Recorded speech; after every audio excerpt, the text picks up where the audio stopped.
Bismillahirrahmanirrahim. Assalamualaikum warahmatullahi wabarakatuh.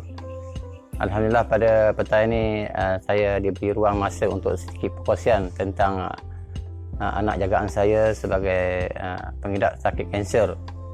Saya Siddiq bin Abu Bakar. Untuk makluman awalnya, saya ingin maklum bahawa beliau disahkan, diagnoskan sebagai pesakit kanser pada Jun 2010. Jadi disahkan diagnos sebagai pesakit kanser di Hospital USM Kelantan. Dan beliau berada di sana lebih kurang 1 bulan rawatan, dan selepas itu dia dipulihkan melalui obat yang disediakan oleh pihak hospital, dan rawatan terus dibuat sehingga kepada tahun 2014, di mana ia telah dicadangkan supaya membuat transplant di Hospital Ampan, Kuala Lumpur. Jadi untuk makluman kepada semua bahawa pesakit kanser adalah merupakan satu pesakit yang satu perkara yang cukup merisaukan ibu bapa lah, terutama pada dari sini sebagai seorang bapa. Dan pada awalnya memang tidak menjangkakan ia berlaku dalam family saya lah. Walau bagaimanapun telah ditakdirkan dan telah diberi satu ujian sebagai anak yang punya sakit kanser, dan saya bersedia untuk menjaga beliau bersama dengan pasangan saya lah, Rabiah binti Rahman, yang juga sebagai seorang guru yang bersama-sama memperjuangkan menjaga anak saya sebagai pesakit kanser. Daripada rawatan di Hospital Kuantan, bertemu dengan Dr. Ahlam pada ketika itu buat transplant ataupun pemindahan sumsum tulang. Jadi ini satu berita yang cukup risaukan kita lah, sebab memang pada awalnya sebut saja tentang transplant ia satu fobia kepada semua orang lah, termasuk diri saya sendiri. Jadi insya-Allah pada di Ampan, kita dah semasa buat rawatan transplant di Ampang, kami diberi kaunseling ataupun diberikan nasihat tentang jangkaan potensi untuk pulih dan sebagainya. Jadi kami telah bermunajat dan berdoa, dan kami buat keputusan untuk menerima rawatan tersebut. Diberi sesi kaunseling, kita dapat penderma untuk sumsum tulang ni daripada adiknya sendiri, Mak Jadi Syami, yang juga telah bersedia untuk menerima sumsum tulang. Jadi proses pemindahan sumsum tulang itu bermula dengan di Hospital Ampang menyediakan sumsum tulang yang telah diambil di hospital, dan pada masa yang sesuai lah telah membuat pemulihan ataupun mengadakan rawatan tarikh yang telah ditetapkan. Dan di Hospital Ampang, tempoh rawatan di sana itu cukup memberikan lah, kalau dilihat daripada berat mata memandang, berat lagi bau memikul, memberi semangat, memberi sokongan, dan juga menjaga beliau dalam tempoh 30 hari semasa berada di ward hospital.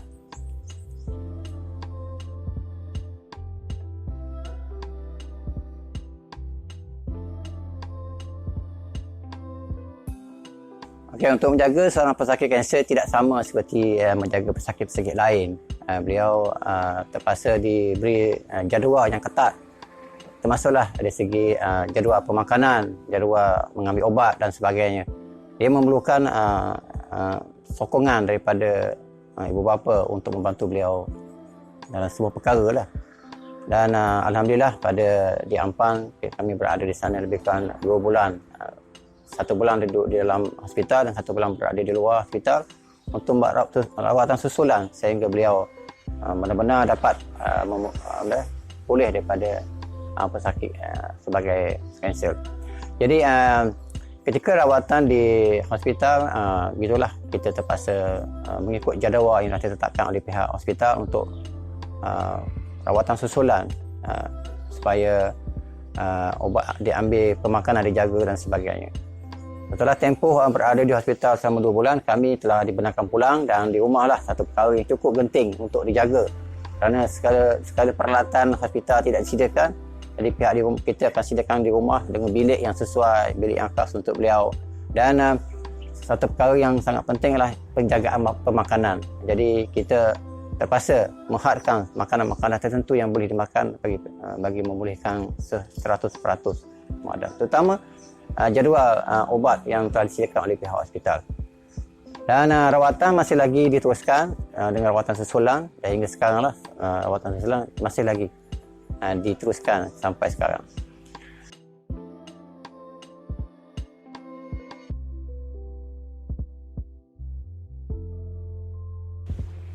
Okey, menyentuh tentang sokongan daripada pihak luar. Alhamdulillah, kami mendapat sokongan kuat daripada satu badan NGO yang memberi sokongan sama ada dari segi obat dan juga semangat kepada pesakit, iaitu daripada Mac Family Foundation Malaysia, yang merupakan satu badan yang memberi khidmat nasihat kepada ibu bapa, kepada pesakit dan semua masyarakat supaya sedar atas kepentingan menjaga pesakit kanser.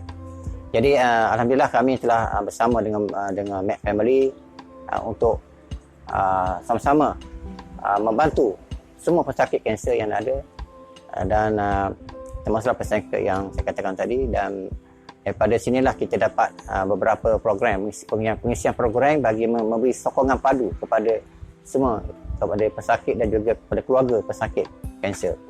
Dan beberapa program yang dianjurkan seperti mengadakan perjumpaan dan soal jawab dengan semua ahli family keluarga pesakit, kerana pesakit memerlukan sokongan padu, terutama orang yang paling dekat dengan beliau, iaitu ibu bapa, adik-beradik, saudara mara yang berada di sekitar rumah, untuk sama-sama memberi sokongan padu kepada pesakit supaya mereka dapat pulih dengan segera, kerana bukan setakat obat saja, tetapi ia memerlukan sokongan dan juga kerjasama yang erat daripada semua ahli keluarga.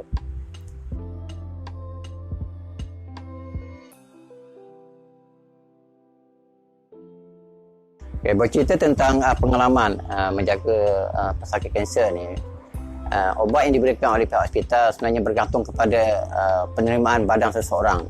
Ada sebahagiannya yang obat yang diberikan itu menyebabkan side effect ataupun ada kesan sampingan, yang mana obat itu yang biasa digelar sebagai obat petai tu, ia menyebabkan pesakit selalu muntah-muntah, makan obat cepat muntah. Jadi ibu bapa dan juga adik-beradik kena faham lah, ahli keluarga kena faham supaya macam mana nak mengendalikan pesakit yang menerima side effect macam ni ataupun kesan sampingan.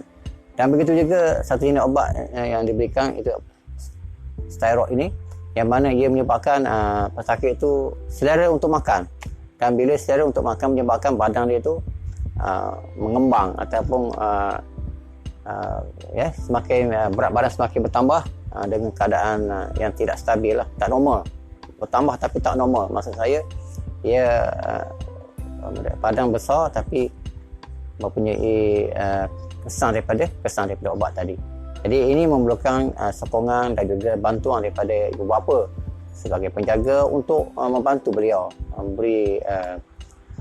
memberi kesedaran, semangat dan juga bantuan segera kepada pesakit berkenaan lah. Kadang-kadang takut terjatuh, luput, pingsan dan sebagainya.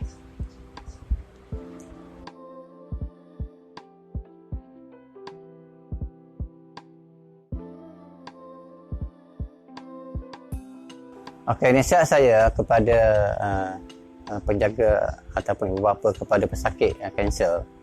Tak kira sakit kanser apa saja, saya sebagai pengalaman sebagai ibu bapa yang menjaga pesakit kanser ni, kita harap supaya ibu bapa faham.